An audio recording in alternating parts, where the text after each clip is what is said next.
Hey everyone, you're listening to the Vint Podcast, your source for market insights, wine industry news, and updates on our current collections. Enjoy the show.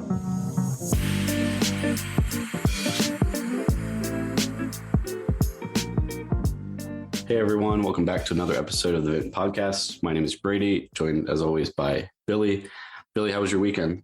It was great. Highlights in terms of wine-wise, we actually did a Mount Etna tasting on Saturday, and I got to have some great wines across the board, but the highlights were definitely some Frank Cornelius and some reds, both all around Etna, but also one of his single vineyards. So that was great. How was yours? It was good. Yeah, we spent this past week in the Poconos with some family, drank some beautiful 2021 raspberry White Claw for most of the week. Great vintage. Yeah, it was prime. So yeah, there was no wine this past week, which was fine. You don't always have to drink wine all the time, but we had a good time up in the Poconos. You all were busy, though, on Thursday, which of this past week, the week previous to when this recording is launching. On Thursday was Bastille Day, and we launched, for the first time, we launched two collections, both French wines. This was our Domaine Leroy 2015 mini vertical collection and our Jacques Sellouts champagne collection as well. I think I said mini vertical for the Leroy. It's not a vertical. It's just the 2015 vintage. For that collection, it was a $70,000 total value. We issued 700 shares. That collection has since sold out. And so of those two, we still have the Jacques Sellouts champagne collection available. It's a $61,000 total collection. And we still have 73% of that offering has sold through already. So we have 166 shares available at $100 as of this recording. This is an awesome champagne mini vertical collection. Some of the most sought after champagne in the world, cult champagne. And yeah, I'll let Billy dive in and give a little bit more of a high level synopsis of that champagne that's still available on our site. But it was exciting to launch two collections at once for the first time to our audience. And you know, for that brief period, having three open collections of really premium wines on the platform. Yeah, no, it was really exciting. We wanted to launch two French collections on the 14th as it's Bastille Day, or as they say in French, Bastille Day. And basically, you know, it's the main French national day. It's kind of like how they celebrate almost like their 4th of July. So we thought it'd be exciting to launch two more and have three French collections live at once. Yeah, the Leroy, it's the number one on LiveX's, you know, Power Brand 100. It's, you know, one of the most sought after wines itself in the world. So it's no surprise that sold out really quickly. But the Jacques Sellouts collection was really interesting to me. It's kind of a producer that I've only really read about. I haven't had the pleasure to drink, and Adam is really excited about it as well. And basically what is so special about his wines in general is that he and him being Anselm Sellouts, like I have a hard time saying his name. He took over from his dad back in the 70s, I believe, or it looks like 1980. And basically decided he was going to focus kind of more on like a terroir driven approach to making champagne. He had trained in Burgundy, and he really wanted to bring some of those principles over to his winemaking. And why this is different is most champagne, especially the big names that everybody knows, is basically sourced from vineyards throughout Champagne. You know, they'll take a lot of small growers will bring their grapes in, and they'll basically all be bought by the large champagne houses, and they may be from multiple regions.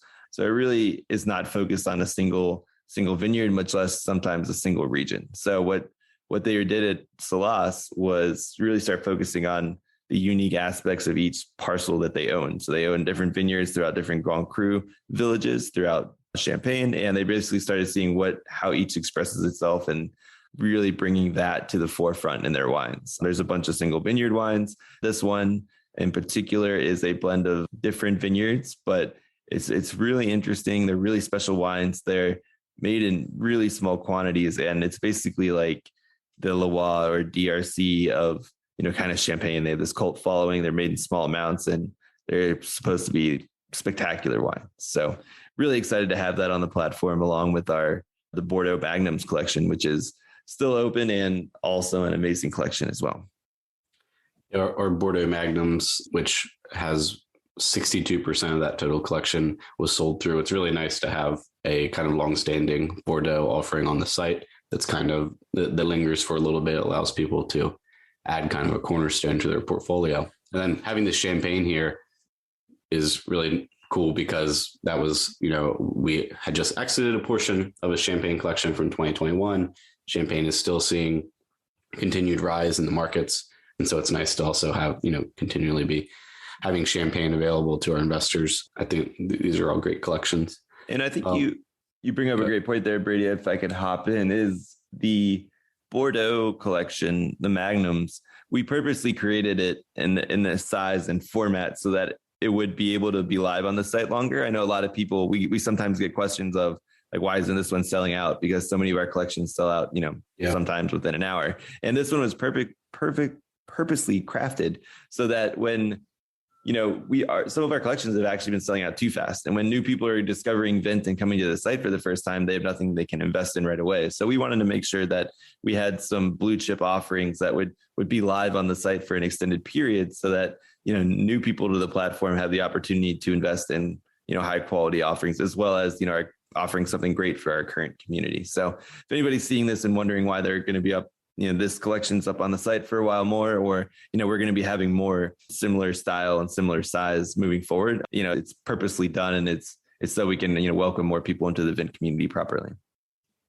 Yeah, it's a good explanation. And it's the largest, dollar value collection that we've launched so far. It's a $200,000 collection. So there's plenty of great options on the platform right now. And we, look forward to having more folks join the fold and get started with Bordeaux and Champagne.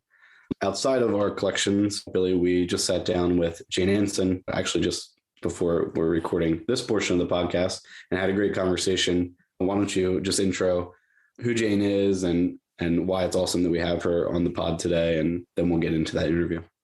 Yeah. So as many of you all know, I'm very much a wine nerd, and I purchase every type of kind of wine book possible out there. And there's a couple of these I call them like tomes in my mind, but basically they're like the benchmark of books on certain regions right now. And then they're kind of released in conjunction with Berry Brothers and Rudd. They're called Inside and then Name Your Region. So there's Inside Burgundy that was just released this year. And then Jane Anson Inside Bordeaux that was released last year, I believe. And it's basically kind of your ultimate resource into information about all of the different communes, all of the different producers. She gives a great history on the region itself, all of the different kind of forces that have helped shape Bordeaux into what it is today. And then something she really takes an interesting dive into is more information about the different terroir of Bordeaux as a whole and how that really helps shape the wines there. And most people really don't consider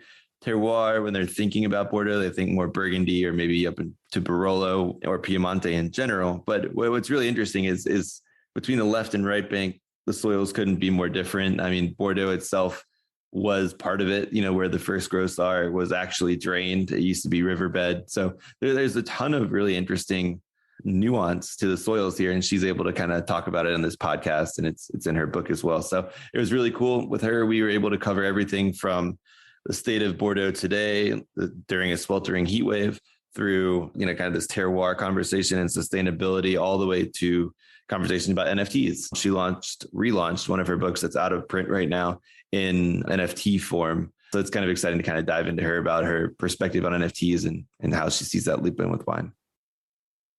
Awesome. Yeah. Thanks everyone for tuning in. Enjoy our conversation with Jane.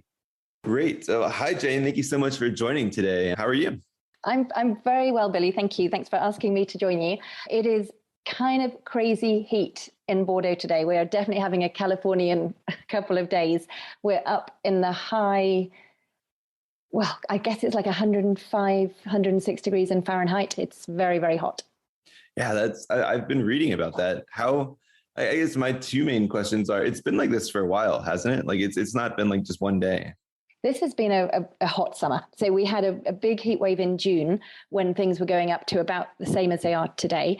And then it went back to pretty normal. And now we've had, almost a week, 4 or 5 days of it being extremely hot. And today I think is the hottest. So we've got 2 fires that are raging kind of on this west coast of France near to Bordeaux.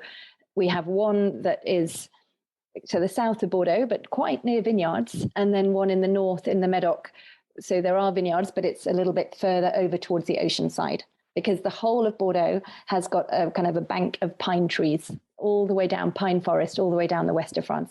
And heat and pine are not a good combination. No. And that pine forest also kind of acts as a barrier from some storms from the sea sometimes too. So if those are damaged, that might have lingering repercussions. That's a really good point. I haven't even thought of that, because you're right. That's why they're there. They're a very, very helpful barrier. And you're right, that could be a problem later on in the year. Interesting. And then was there hail in part of the Gironde earlier this year as well? It's not been the best season for the weather. We had a lot of hail. We had some frost. You name it. Things have happened. It's been a good season in some ways because it's been dry. There haven't been disease pressure in the same way. There hasn't been mildew. There hasn't been rot. But if you're in an unlucky place, you've had to deal with other things such as frost or hail. Wow. Yeah. So not easy being a winemaker these days. It's true wherever you are, I think.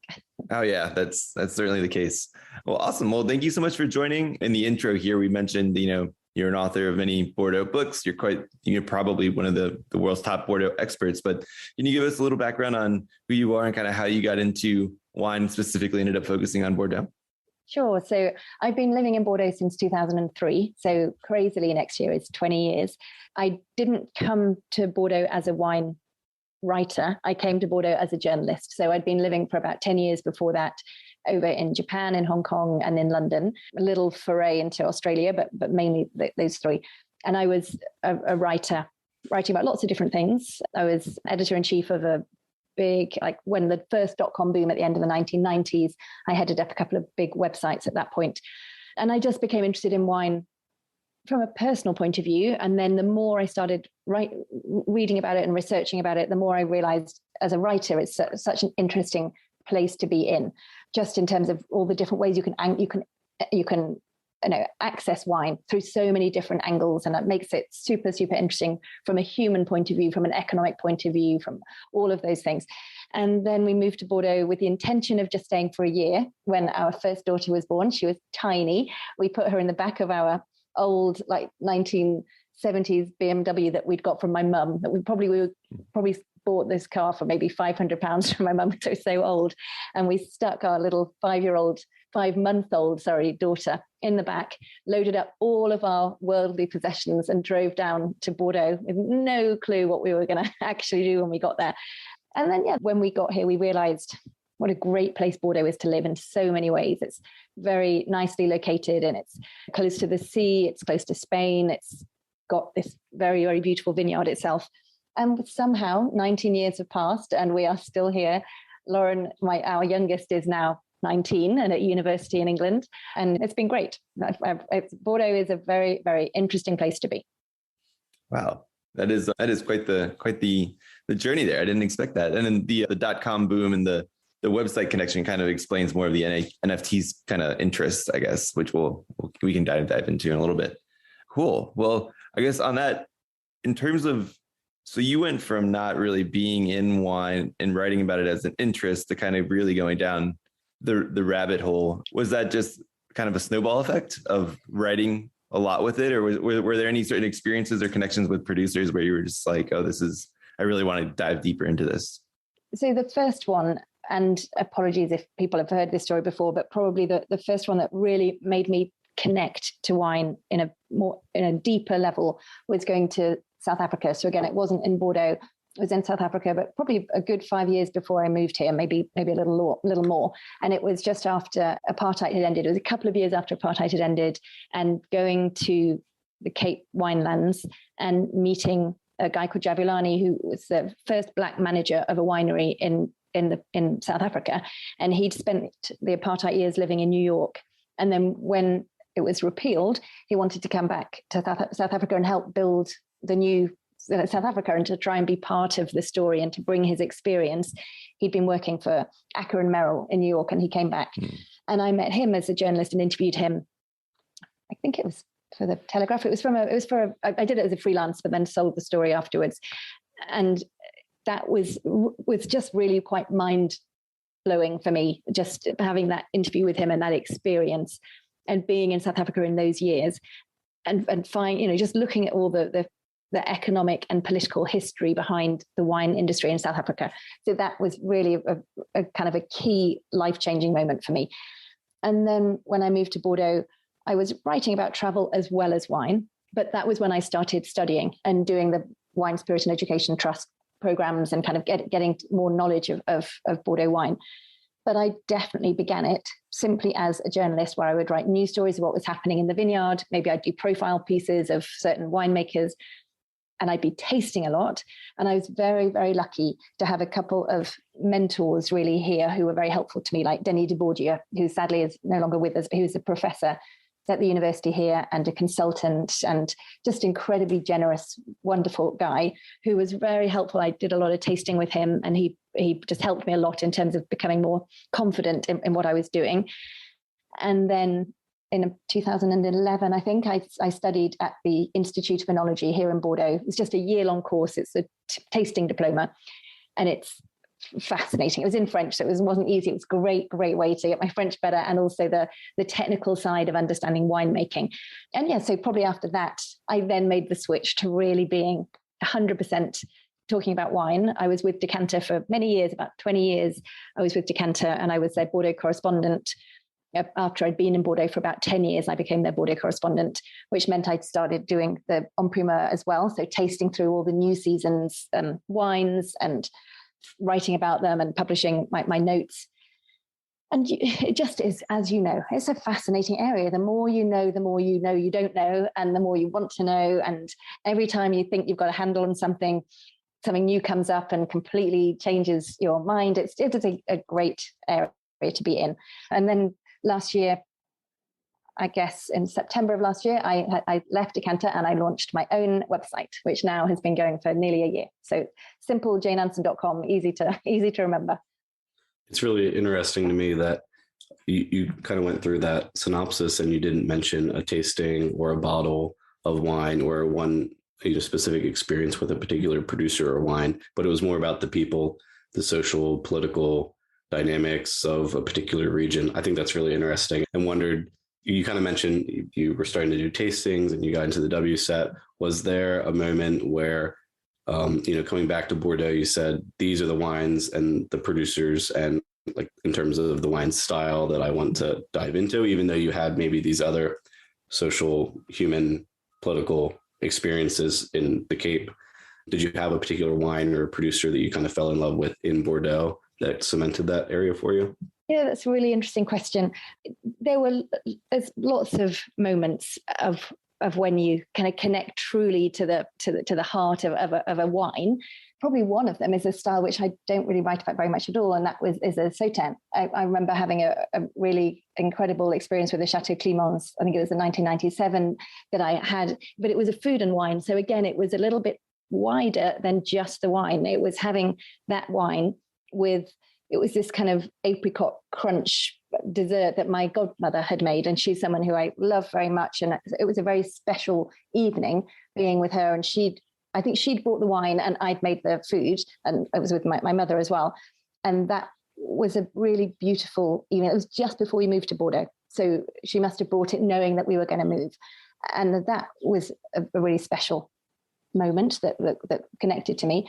And I guess when we moved to Bordeaux, I think, and this would again be connected to the person, but it was Lynch-Barge was probably the chateau that I first truly got to know deeply and spent a lot of time with. And again, this is Jean-Michel Cars, who is the kind of patriarch of Lynch-Barge.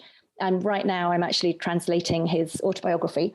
So that's been a long time now. I've known him for about 20 years. And he was also somebody who, when I moved here, not knowing very much, but being enthusiastic and I hope asking the right questions, was somebody who really opened up the world of Bordeaux to me and gave me a couple of books that he knew I should read and just was very open. And so tasting old Lynch-Barge with him, I remember actually the first time I went to see him, he gave me a bottle of 1996 Lynch-Barge to take away. And he had no reason to do that. I was not a journalist who had any knowledge of wine or any kind of standing in the wine world. And he said, this is a really important bottle it was for him. He loved it, and he said, "I want you to try it." And I remember taking that home and tasting that with my husband and two friends we had there from England at the time, and that was again a very special moment. Wow, yeah. No, that's I'm more the same way. Haven't had like that epiphany bottle, but it's always interesting that even as the moments so special, you can still remember the vintage and like how the wine tasted, even though it's more about the macro group and everything you were doing. Well, speaking of kind of since over time, how the wine itself you've had these experiences. You got to taste the 96 when you got there and you were kind of diving in over a period of time. Have you been able to notice a transition and style change of the wines? And do you think has been for the better? Or I mean, obviously not necessarily for the better, but what have you noticed really in those styles and what's your perspective? So if you think that I moved here in 2003, which weirdly was another very hot year, this is probably the hottest year since 2003 that we're living through right now. But it was very much at the middle of the Parker era when I moved here. And I think for another decade, really, certainly until 2010, was still very, very much the Parker area where you had a lot of low yields, you had a lot of big fruits, you had quite high alcohols. And that was a style people were specifically looking for. Today, people might be looking at how to mitigate those styles. I guess partly because naturally, as the climate gets warmer, you naturally get much higher sugars. So therefore, you don't need to do such low yields. In a way, you need to allow the yields to be a little higher to mitigate those extremely concentrated flavors. And certainly that idea of hang time and letting the grapes stay for as long as possible to get as ripe as possible, that is no longer a fashionable thing to do. When I moved here, often people would strip the leaves around the grapes to get as much sunlight as possible to again get that concentration. You'll find now people talk about shading and changing the canopy to make sure that there's as much shade as possible to protect the grapes. So those kind of things have almost gone 180 since we moved here. And that's really been an interesting evolution. I've also been here at the time that the Chinese have come in a big way to the Bordeaux market. From 2008 onwards, you saw this massive influx of Hong Kong and Chinese buyers and investors, both in the wine and in the estates and the chateaus. So that's been a brilliant time. I lived in Hong Kong for 3 years, so I loved having those two parts of my life kind of coming together. I worked for the South China Morning Post, and I had lots of friends still there. So I really enjoyed that and going back and forth. And with Decanter, we had a lot of events that we did in Shanghai, so I would travel back and forth. So I really followed a lot of that evolution through. And today that's coming back a bit, because with President Xi, he has kind of discouraged the idea of having lots of trophy wines that people give as gifts. That's really kind of come away, and also discouraged Chinese money being invested overseas. So we've seen a kind of a retrenchment of all of that. So it's been a very, very interesting 20 years, I think, for me personally to be here as a writer and as a taster, because then you've had that political side and you've had the taste evolution.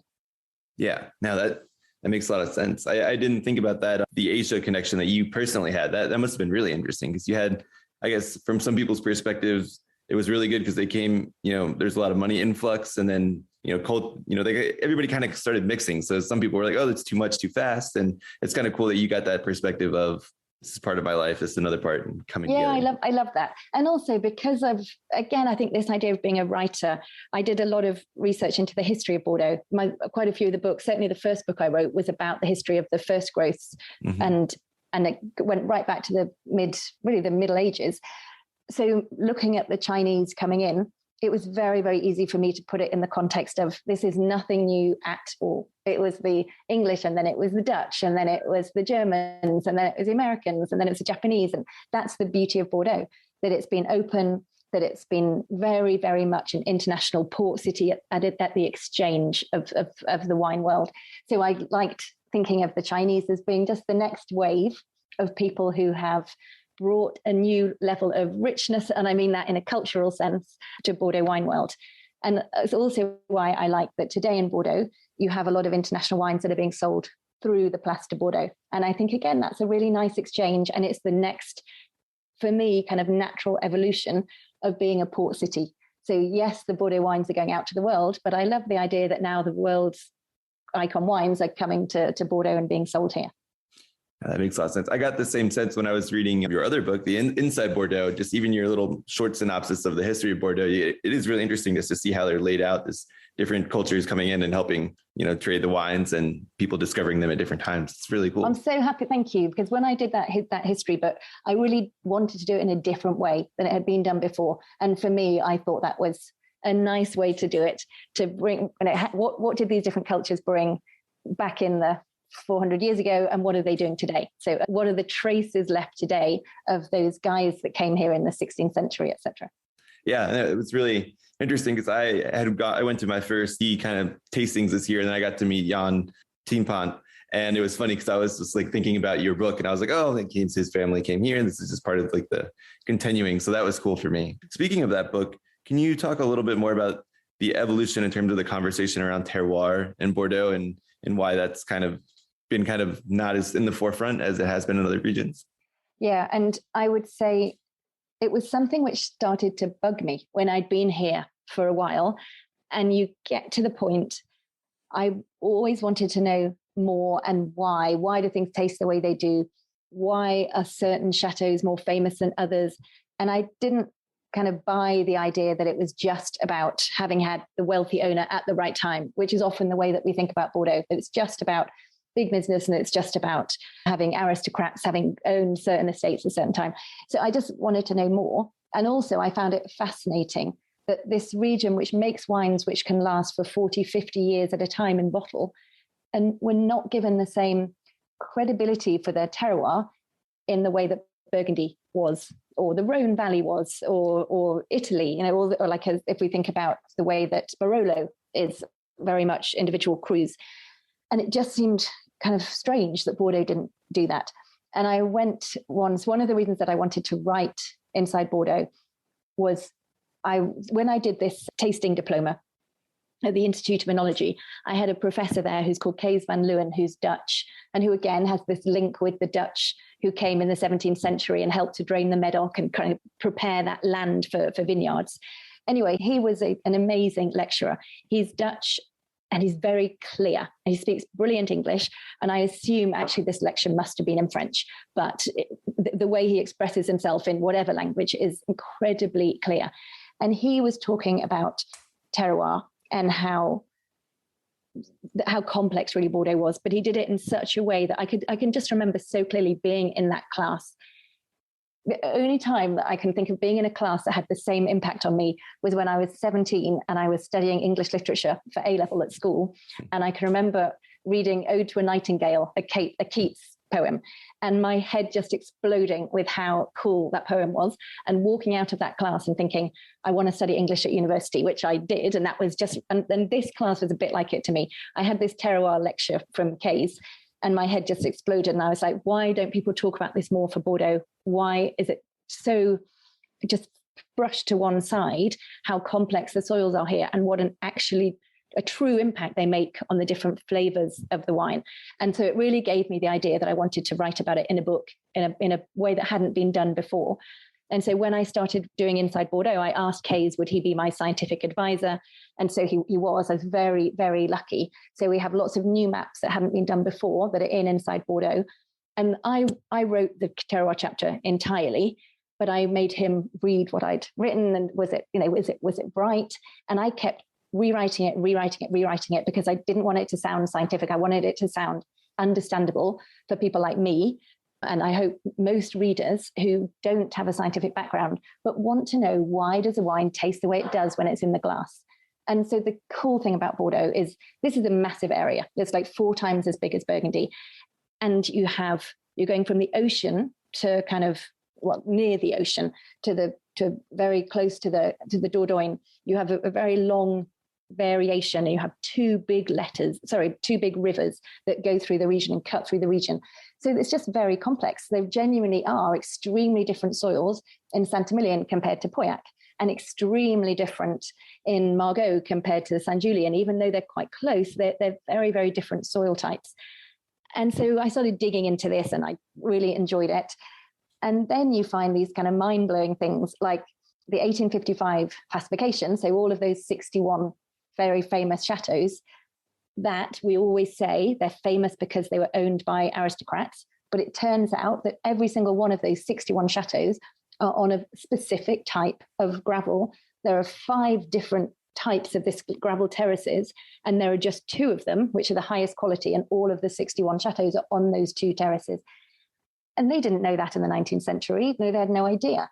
And yet they were given recognition for being brilliant quality. So just to cut it short, what I found, the more I researched, was that it should have much more recognition. Bordeaux should be recognized for having these great terroirs, and they do have a genuine impact on what the wine tastes like.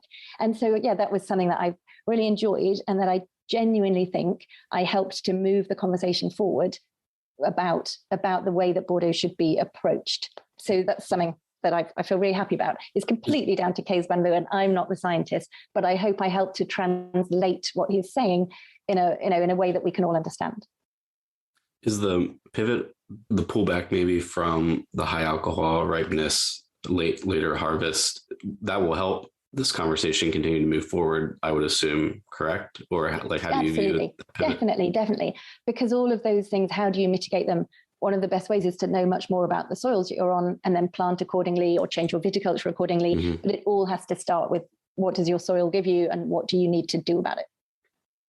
Right. And then when everything's not kind of overshadowed by super ripe fruit and high alcohol, it's easier for some of those characteristics to come through. Which is an issue. I think we have that issue a little bit in the Napa Valley here in California. There's such an emphasis on, the ripeness of the fruit and the high alcohol content and these kinds of things that, the joke of like, if you've had one, you've had them all, sort of. But there is even more. There's more of a story. If you get to a point of very ripe fruit, you do hide some of the characteristics. And I just did an awesome vertical of Trolong Mondo, which is a chateau in Saint-Emilion, which was part of that kind of overripe, over-concentrated school in the 2000s. And we did a vertical that went from the 60s through to 2019. And it was so interesting seeing that difference of style evolution, from going from when they put the emphasis really on wine making, just exactly like you say, of the hang time, and also the amount of oak you're using in the cellar, and making sure your malolactic is in barrels, so you're adding a little bit of sweetness, like natural, it's not sugar, but from this kind of impression of sweetness, to what they're doing today when they're kind of picking a tiny bit earlier and they're just letting this terroir come through. And it's on this beautiful clay limestone plateau, but you wouldn't necessarily know that in 2004 or when they're not kind of letting it speak. But today you can feel that slightly more salty saline finish that comes from the limestone. And I love that kind of thing. That allows me to get much more geeky than I ever thought I would, to be honest, about wine. But now I really enjoy that side. Yeah. On that same note, do you think, I've listened to some Cru Bourgeois kind of seminars this year, and a lot of different conversations around moving towards sustainability and sustainable practices. Do you think that's out of like proactiveness, or is it out of necessity in a way that the climate's just changing to the way it is? Like, this just has to happen to make good wine. It's expressing the way you want, like you were expressing. I think that we all still want to pretend that things aren't changing as quickly as they are. I think that that's human nature, and it's really tough. So if we look at the plantings of Merlot in Bordeaux, we probably should be pulling it up quicker than we are. So if you actually look at over the last 20 years, Merlot plantings haven't changed that much. And in fact, they've gone up a little bit than where they were 20 years ago. But the reality is that probably does have to change. So I think there's 2 things happening. One is we are much more aware that we need to make changes, and the other one is it's hard. It's hard for people to accept that this is really happening. Yeah, and just to hop in for our listeners, that's because Merlot is an early ripening varietal, right? And with the current heat and everything transitioning, it needs to be something else that won't be ready to go in now August almost, pretty much. So. Yeah, exactly. And they are doing clever things like we talked about before, like the canopy management and maybe looking at rootstocks and everything like that. But I think, well, I hope it's not true, but it looks like the climate is really racing ahead of the decisions that we're making on the ground. Yeah. Do you think, I guess like what you were saying this year is unfortunately an example of a very hot but dry year. Do you think as certain things progress, that sustainable viticulture will be easier to maintain, I guess, if it is a little warmer and a little drier overall? I think in terms of organic and biodynamic specifically, yes, for Bordeaux, I think it's been easier in Provence and even in Burgundy, which is more of a continental climate. They probably had it easier. Bordeaux is still next to the ocean. It still has a lot of rot. In a usual year, you have the threat, at least, of mildew and rot and all of that kind of stuff. So it's not always an easy place to be organic, biodynamic, and maybe that will get better. Although what we're finding so far is it's more about being a chaotic climate. It's not that it's getting hotter and drier every year. It's that everything gets thrown at you in one year. So you go from really, really rainy periods to really, really hot and dry periods. And I think you have to be much more reactive, and you have to be very, very good viticulturalists nowadays. You've really got to be close to your vineyard. And that's one of the reasons that I really trust people who learn biodynamics, because you can't be in biodynamics unless you are totally on it. You're following your vineyards and you're knowing what's happening there. And so I think that's got to be an advantage in today's climate. Outside of Chateau Palmer, what are some of the other bigger names that are trying to practice biodynamics in the region? So there's a super cool one over in Castillon, which is a little less expensive, but still quite a lot for Castillon. That's called Clos Puy-Arnaud. Clos Puy-Arnaud is one of my favorites, and that's been biodynamic for a long time. Chateau Palmer, Pontet-Canet, you have Climons down in Sauternes, Chateau Guiraud down in Sauternes, more and more. I mean, there really are a lot. So if you think of the first growth, Chateau Margaux is basically, it's not certified, but it is entirely organic in terms of how it farms.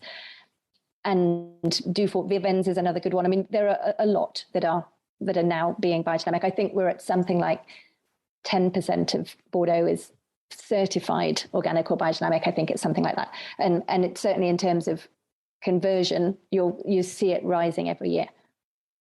So transitioning from the sustainability conversation and Chateau kind of changing their point of view on that and kind of their approach to sustainability, let's maybe pivot over to talking about what their view is on wine investment and investment companies. Brady, do you maybe want to touch on something on that realm? Obviously, we're an investment firm, and we're trying to develop more and more relationships directly with producers. One of our big emphases is around education, and obviously this podcast is a part of that. How do you, in your view, when you in these relationships that you have with producers and being around the region, what is the traditional view from producers on investment firms like ours, and some of the initiatives that we're trying to promote in terms of education and developing mutually beneficial producer relationships is to change the narrative around that. But sort of what do you see in the region between producers and the relationship with the investment industry? Well, I think Bordeaux is kind of a strange region in that way, because there's this kind of a step in between the producers and the investment houses, or of course the final consumers. Certainly for the iconic names, the names which actually go on to be traded, etc. And it's been true for 8 centuries that standing in between the chateaux and their consumers are the negociant level. So Bordeaux has this strange relationship where it knows that its wines get traded, and it knows that part of the mystique of Bordeaux wines is the fact that they can be bought and sold and rise their price over time, and the chateaux benefit from that. And they know that they benefit from that, even if they don't like necessarily to talk about it, because from their point of view, they have this arm, this kind of sales arm or marketing arm of negociants that they don't pay for, and that they don't know exactly always where they're going to and what they're doing, and yet are the people who are responsible for selling the wines. And if I just back up a little bit to explain to listeners a bit more about what I mean by that. So you have in Bordeaux something called the Place de Bordeaux. And the Place de Bordeaux is essentially a kind of a virtual marketplace where there are lots of different houses, merchant houses, who sit on this Place de Bordeaux and buy and sell the Bordeaux wines. And you have a group of brokers, so individuals or small firms, who are another link of the chain, who sit in between the chateaux and those negociants. So the chateaux themselves will work with brokers, and the brokers will tell them which negociants are the best, which ones they should work with. And then that's the Place de Bordeaux, Chateau Broker Negociant. And then from there, The negociants are the guys who will then go on and sell to the traders or to the importers or to whoever it is globally. And very, very, very rarely do the final consumers get involved ever with this layer, this thing called the Place de Bordeaux. There are some chateaux in Bordeaux that sell direct to consumers, and sometimes it's a mix of the two. But the names that we all know, the famous names, they tend to work through this idea of the Place de Bordeaux. So from the point of view, in answer to your question more directly, the chateaux don't have, in a usual year, the chateaux don't have much experience or much kind of time spent with those final consumers, because they kind of outsource it to these other layers. And the way that it works is the chateau will set the price of their wine, and then the brokers will add 2%. The negociants might add 15%, but those margins are paid for by the end buyer. They're not paid for by the chateaux.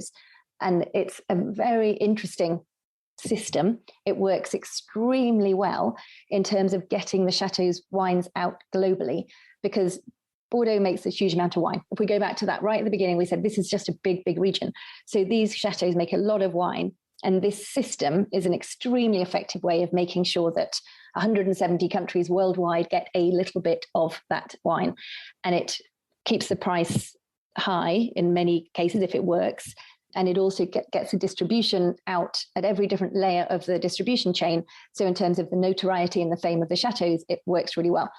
So that is good in many, many ways for investment houses, because they also benefit from that system, because they are finding they're investing in a wine which is not kind of all getting blocked at any point of the chain by having too much in any one place.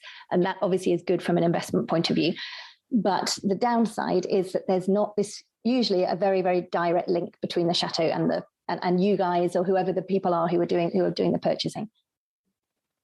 Which of the chateau, you said that there are some that kind of have a direct to consumer component. Do you see that in the upper tiers? Billy likely knows this already. Is that in the upper tiers, or where is that happening? So generally speaking, at least as we know publicly, the 30% who don't sell through negociants tend to be the smaller estates. So they might be the small family-run estates in the Côte de Bordeaux or in, Grasse, or those guys that sell for less expensive prices, generally speaking.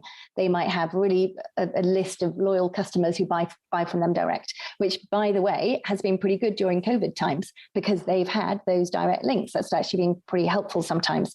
The bigger chateaux tend not to do that, but they tend to go through negociants. But interestingly, over the last, I would really say it's quite recent, over the last 5 years, maybe 10 years, even at the top level, they are doing a much better job of trying to know who their end consumers are and actually doing some outreach themselves. Maybe they've hired ambassadors within their own staff, so not outsourcing everything to negociants, who will get to know certain regions and hold tastings and kind of work hand in hand with the negociants. So that it's evolving, but historically they've kind of, and the crazy thing about Bordeaux is historically those chateaux would sell everything en primeur to the negociants really in a morning, or in maybe over the course of 3 days. And they'd be like, right, that's it. That year's wine is sold. And then they wouldn't have worried about where it went to. They just would then move on to making the next year's harvest. That is no longer true. Now they do care and they follow it, but it's so interesting. It's such a different thing from most other regions. Yeah. And I think, speaking with a bunch of people there, what's interesting is that urge and interest in learning about that end consumer is something that, like, and I know we're not going to get too much into like what the Vint kind of model is here, but the ability for people to kind of be involved with a wine kind of indirectly. The chateau seemed to be expressing some interest in, like, oh, you're telling us like you have a group of, these people who are all invested in Bordeaux wine. Like, would we be able to offer, wines for sale to, your community if we wanted to? And then we were like, well, we can explore these types of things. But what's interesting there is you're still able to kind of understand people who have interest in the region and kind of help fan the flames. And that's something from Vint's side. It's not just about trying to get people to invest in an asset class or in wines that we think might perform well in the future. It's also educating them on the region. So we're trying to get that balance and kind of talk to the producers about the value that we're adding there, because we often say this, but there are people investing in Vint who are big wine people and already know about wine and maybe have their own cellars. But then there are a lot of others who were their kind of first touch point to really high end wine. Maybe they're more that NFT crowd, the retail investor who might just buy a share here or there, never heard of Bordeaux. And then now their first intro to them is us talking about terroir in Bordeaux. And now they'll go on and talk about terroir and like what's kind of interesting. So yeah, I agree with you. And I think the reality is today, we want authenticity. We want those much closer links to whatever brand it is that we're investing our time in, whatever, financially or not. I think there's an expectation from us as consumers that we want people to kind of walk the walk and to really to have this idea of authenticity and that whole idea of shopping locally, knowing where things come from, what's the supply chain, are they treating their workers fairly, are they really doing what they say they're doing about the environment, etc. And for that you need some honest exchange. And what maybe wasn't even true 20 years ago. 20 years ago, the price mattered and the prestige of the history mattered. Today, so much more matters. And so I think chateaus are understanding that. They know they have to change the way that they have this reach to their consumers. But you're right, it also provides an opportunity for various different companies who are happy to go that extra mile. Awesome. Well, speaking of how things are changing, and I guess this goes into the transparency thing, but this is my interesting transition into NFTs. How did you kind of get interested in them, and what do you think their future is working with the wine industry and interacting? As you said, I worked back in the 1990s and pretty much actually until I moved to Bordeaux with websites at that first phase of the kind of the .com boom. I did a master's in online publishing, and I then set up this thing called Prime Location, which was a big property website in England. That at the time, it was those years where you just were given so much investment. So we had like 12 different channels. It was ridiculous. It's still going, but today it's just about property. But when we launched, we had a channel about gardening, about home entertaining, about decoration, you name it. And I was the managing editor for that. And I did this really interesting, I was a content strategist. So you looked at how you should set this up and the different channels to reach people. And it was super interesting time for me, and learned so much. So I've always been interested in that side of how does technology interact with just the stories that we all want to tell as writers and as communicators. You want to interest people and tell stories. So when I was launching my own website, I was very conscious of that, of thinking, how do I get the content about wine to people in an interesting way and in a different way, and maybe in a fun way, wanting to find different ways to reach people. So for my site, I was very clear that I wanted to have podcasts, I wanted to have video, and I wanted to have text, and maybe the same story packaged up in different ways. So if I write a tasting of a particular chateau, then maybe I would have the tasting notes, but I might also have a podcast interview with somebody who works there, or maybe I'd talk about the history. I like the history quite a lot. So I did this really cool, big 40-year tasting of Chateau Parma, but I also published the same week this really cool history about the guy who gave the name to Chateau Parma, who is this English guy who fought in the Peninsular Wars, and he had jewels, and he died penniless, and I just had this incredible life. So I published that at the same time. So I'm always trying to think different content channels and how to make it fun and interesting for people. And of course, like everybody else, I've been reading about NFTs and thinking, how can I make use of them? Are they real? There's a lot of cynicism surrounding them, certainly right now. So how can I do something with NFTs in a way that is tangible? And I really like that idea of utility NFTs, when they actually have a real use beyond just being an NFT. I didn't want to do something which was purely seen as an investment vehicle, as an NFT. So I'm in the fortunate position as an author of having content which I own. So I looked back over the different books that I'd written, and where did I have the copyright? Where did I have something real that I could do something with? And the first book that I wrote, this one we mentioned earlier, called Bordeaux Legends, which is about the history of the first growths, it's a really cool book. It's the first book I ever wrote, like with my own name on the cover, about 10 years ago. And I was super lucky that it was this really fascinating subject about these 5 most famous wines in Bordeaux. How did they become? Like, why was Lafite and Latour the first growth, but not Lynch Barge, which was next door, etc. So it was all about their history. And I got Francis Ford Coppola to write the foreword for the first time around. And I had this wonderful photographer called Isabel Rosenbaum who did these beautiful, beautiful pictures. And Isabel and myself had both got the copyright back. So I went to her and said, I'd like to redo this book as an ebook, but to sell it as an NFT. And she was happy to. She had no idea. I think at the beginning, this probably started about last September, or maybe a little bit, maybe about a year ago. And there's so little knowledge about what an NFT is. So I always take the approach of, I want to make things as simple as possible. I feel like that when I write anything, like I said about the terroir chapter, I kept rewriting it until it was simpler. Every time I wanted to strip away the stuff that's difficult and make it understandable. So I really took the same approach with an NFT. How do I make it super, super simple for anyone to get access to? So anyway, I found a designer to turn this book, which was a hard book, a real book, a hardcover, into an ebook. And then I found a wonderful friend of mine who's a digital artist to do a new cover, because if you're going to have an NFT, a digital book, why not have fun? And rather than using the same cover, he did this amazing digital artwork that was connected to the first growth, which was the cover for the book. And I honestly must have tried with about 2 or 3 or 4 different companies who said they could do an NFT ebook, but either they just disappeared, what they were planning didn't work, it just was so complicated, and it kept on stopping and starting. And then this year, in maybe March or April, I met the guys at Club Divan, who I know we might talk about. That's like an NFT wine club.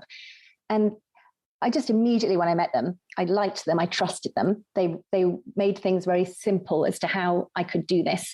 And so they hooked me up with a company in LA, in fact, so where you guys are, called Embershot. And Embershot have a platform that's called Shoot To, which is for content producers to be able to get their content in an easy way to the end consumer. And within a couple of months, not even within really a month, we had worked out how we were going to do it. And what I'd given to them as my kind of red lines was it needed to be simple. I needed people not to have to buy in cryptocurrency, and I needed them not to have to go to like OpenSea or whatever, one of those NFT places to buy from. And so they worked it out so that people could buy direct from my website and using their normal bank card. They could use crypto, but they could also use their normal bank card, and they could read this thing through their own platform. People can also download it to their crypto wallet, but they can also read it without ever going anywhere near a crypto wallet. And I think that's the evolution of NFTs. You realize you still get this idea of being on the blockchain, so people genuinely own the book, they genuinely own the ebook that they bought, and there's traceability. And for me as a content creator, I'll get a royalty, which of course you don't get when people buy and sell a normal book. So you have the benefits of that idea of being on the blockchain, but you're taking away this kind of cynicism of, oh, you've got to be so tech savvy, you've got to understand how to do it. So I wanted to take that away. And then on top of all of that, when I was thinking about pricing, I wanted to make it even more. I just really was conscious that this was probably the first time I was doing something that people could be very negative about what I was doing, that it could really be something that people say, oh, Jane's just jumping on the bandwagon of NFTs. So again, I wanted just to really give somebody a good deal. So what I did was, if you bought that NFT, you also got lifetime subscription to my site, which is a pretty cool thing. And I charged €500 for all of it. So that's the book plus the digital art plus lifetime subscription of the site. And so I knew if people bought that NFT, if they got nothing else but the lifetime sub, they were getting a good deal. But actually, they're also getting this awesome book and digital art. So yeah, so it's been so fun. I loved doing it. It was great. You mentioned Club Divin. How did you talk more about that relationship? Look, that shows how French I've become. I call it Club Divan. You guys call it Club Divin. You're quite. I also say everything French that I try and say is wrong. Yeah, that's just Brady. But to talk to us about that relationship and how that's kind of evolved over time as you become more, involved with that project. So I actually, when I first met them, I again, there's a lot of natural cynicism, I think, that we all have about what does it mean to be an NFT wine club. And I find it a little hard to get. But what I did from the beginning was I really liked the people who were involved as people. I really kind of straight away got on with them and trusted them and just liked their approach. And so I just really said, yes, I'm happy to get involved because I thought they were interesting people and I liked them. And then the more I've kind of watched as Club Divan has progressed, the more impressed I am with the fact that they, I think, also see this very much as being just a way to connect people who are interested in wine, but also to connect in a way to bring lots of new experiences to people and to just find a new way of talking about wine. And that's something that I am very interested in. And I like seeing the way they're doing that. So that idea that they're bringing together people and then maybe offering them the chance to go to Bhutan and do a harvest in the Kingdom of Bhutan years and years and years ago. And again, it goes back to this idea of linking different parts of your life together. When I worked in Hong Kong, I worked for a travel magazine, and one of the stories I really remember is about Bhutan, and always wanting to visit, and I never have, but it's been always like a dream of mine to go to Bhutan. So when I saw that was one of the things Club Divan offered, it just made me think, you're with like-minded people who are interested in the same thing. And that's a fun thing about wine, about any special interest that people have, but finding people that you kind of, connect with, and it's fun. And I think that Club Divan has done a good job, actually, of bringing lots of different types of people with different backgrounds into the club and setting it up. And it's no different than any other members club. And I think that's the thing that, for me, I would want. I don't know if they agree, but for me, it's not about NFTs. It's about having a new way to bring people in who might not have thought about wine before because they might be collectors of NFTs. So maybe that's the way they're being brought in. But at its heart, it's just a nice way to meet people from different backgrounds and have this shared interest of wine. Yeah, and I think as a wine NFT lover, both, I've been trying to buy like every wine related NFT for the past year and a half, I guess. And it's really interesting to see their model. What I like about it is it's kind of, when you have like the digital, you have the NFT kind of tasting notes and then those NFT corks as well. And I think that's kind of interesting because it's all about trying to remember that experience you had and not going away. It's just like how people hold on to corks or labels sometimes of bottles they had. I like that, and being able to kind of pass that on, or, talk about it with your friends or the people that you might have shared these experiences with. I agree with you. And, I didn't really get that either until, like I say, it was just about trusting the people before I understood anything about it. But when I launched my NFT, we did a very, very small, there were just like 12 of us. I had a dinner in Bordeaux and we opened. I brought 2 bottles of first growth with me. I brought one 2019 El d'Argent, which is the Mouton Rothschild white wine. And I brought, God, I should remember what vintage it was. I think it was a 2006, I think, of a Mouton Rothschild, the red.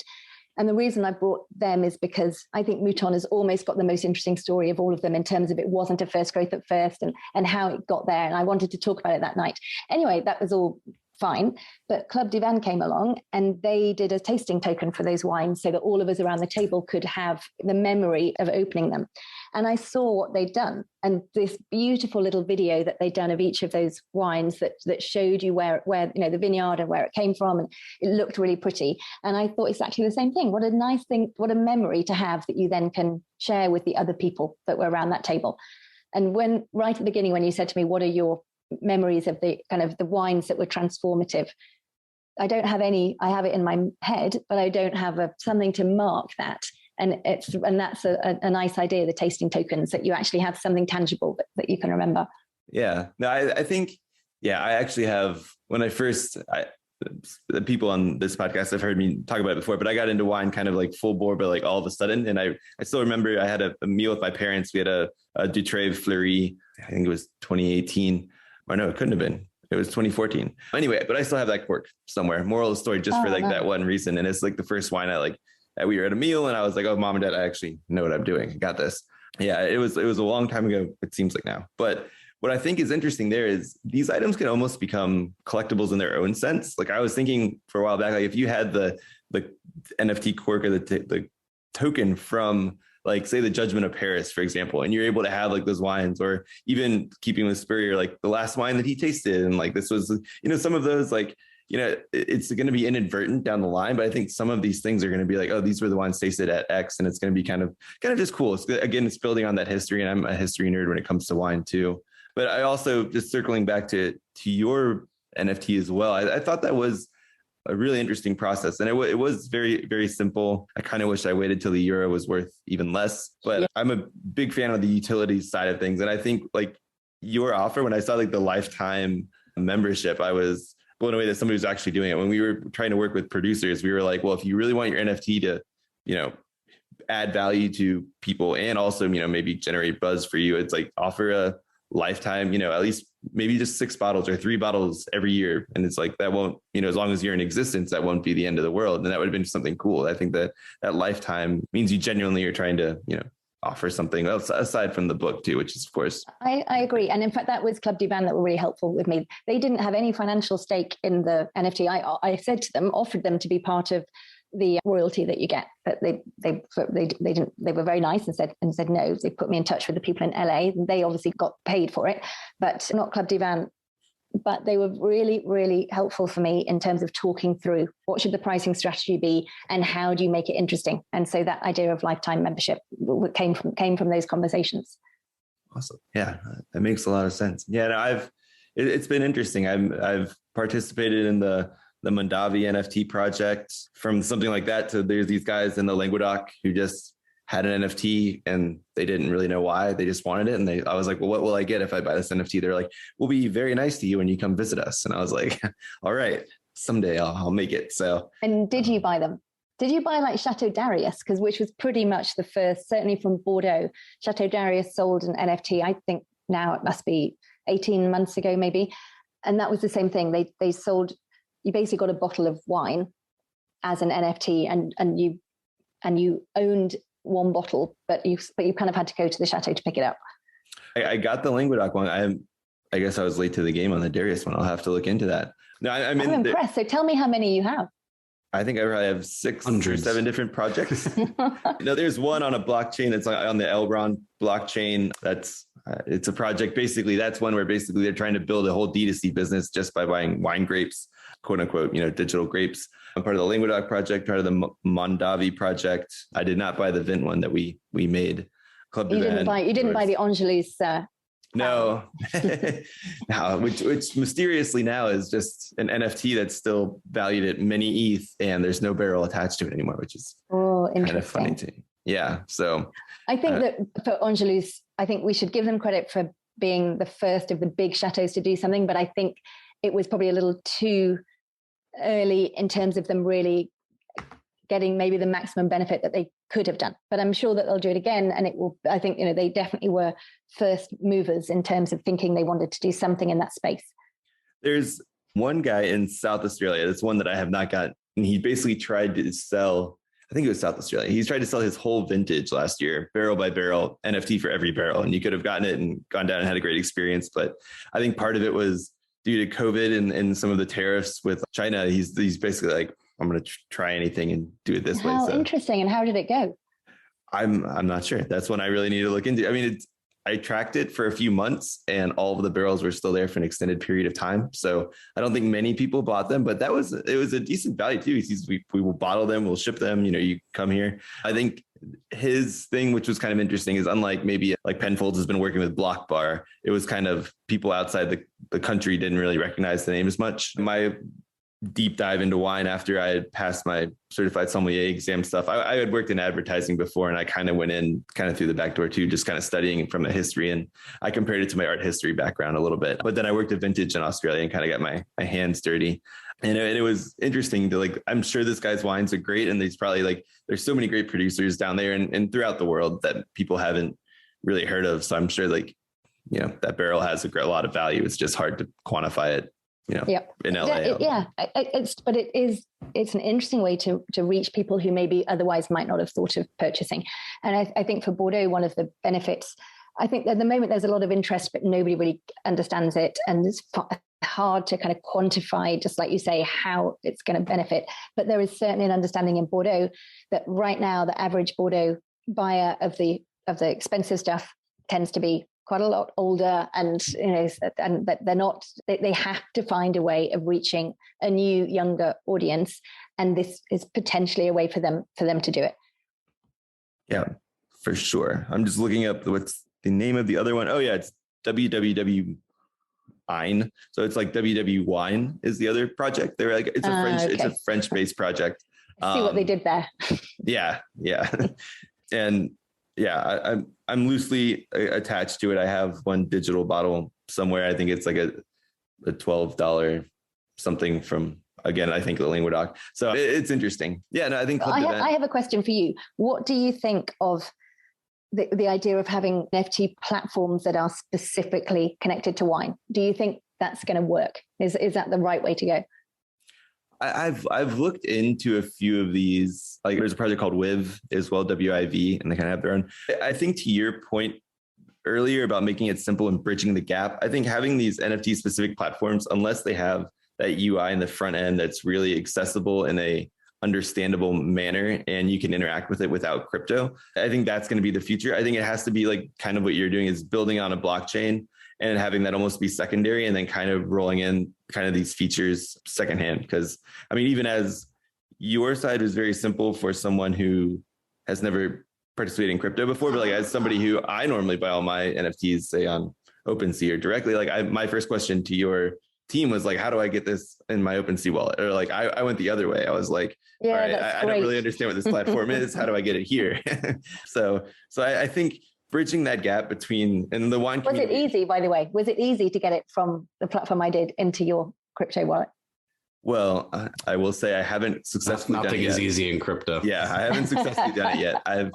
It's been on my list. I've been emailing with I emailed with the team, I think a while back, but I'm going to make it happen. I've also had times in crypto where I've been too quick to try to do something that I want to happen and then lost it or it's gone wrong. So I want to make sure I like take my time because I want that book to make sure it's not lost. I think the blockchain benefit of like verified ownership is going to have to it's going to have to become apparent that function is the biggest value add, I think, for people. I totally agree with you. Because right now, I mean, even for like the club membership, there's no reason it needs to be an NFT to have club membership. We could do that before with just a paper gift certificate or like, some kind of, there are other ways to track something like that. But I think that, and I don't know where it will take hold, but the verified ownership is going to have to be, I think, what sets apart NFTs. For me, that's one of the things that I definitely don't think people understand that enough. But when you think if you buy a book on Kindle, you don't own that book. Kindle still owns the book. You have the right to read the book. That's it. You can't then give it to somebody else or sell it on to somebody else. If somebody's bought Bordeaux Legends the way that I've done it, they are absolutely able to sell that on because they own their copy of the book. So it is, and I definitely don't think that has been sufficiently explained simply enough, that there is a genuine benefit. Yeah, that the example of physical book versus essentially what is like a Kindle version, that actually is really clear to me. I think that's a really good example of that principle because you can't sell your digital copy or you can give your digital copy to someone else. And that's why I think exactly. Club Divan's doing an interesting, they're trying to bridge that gap, but I think that's where the disconnect with wine is particularly is you can't have a digital wine and enjoy it. Like you can have a record that you own it, but how do you maintain, whether it be something in the capsule or something where that wine still exists in the real world and also fit that in. It isn't. Well, then they need to set up the Club Divan metaverse and then we can get our bottles of wine put into the metaverse and then we'll have our own little cellars in the metaverse. That will be cool. If they could just get onto that. Yeah, we'll let them know. We'll let them know, exactly. Well, awesome. Those have been all my questions. Thanks so much for staying on extra time, Jane. Yeah, no, thank you. For questions, comments, or feedback on the Vint Podcast, please email us at support@vint.co. To check out our current offerings and to sign up for the Vint platform, find us at www.vint.co. That's www.vint.co. Vint and VV Markets are offering securities pursuant to Regulation A. Our offering circular as amended can be found on the SEC website. Past performance is no guarantee of future results. Investments such as those on the Vint platform are speculative and involve substantial risks to consider before investing. We may provide communication that may contain certain forward-looking statements that are subject to various risks and uncertainties. Information provided in any communications is not legal, business, or tax advice. All prospective investors should consult a legal, tax, or business advisor concerning the subject matter of any communications and any offering.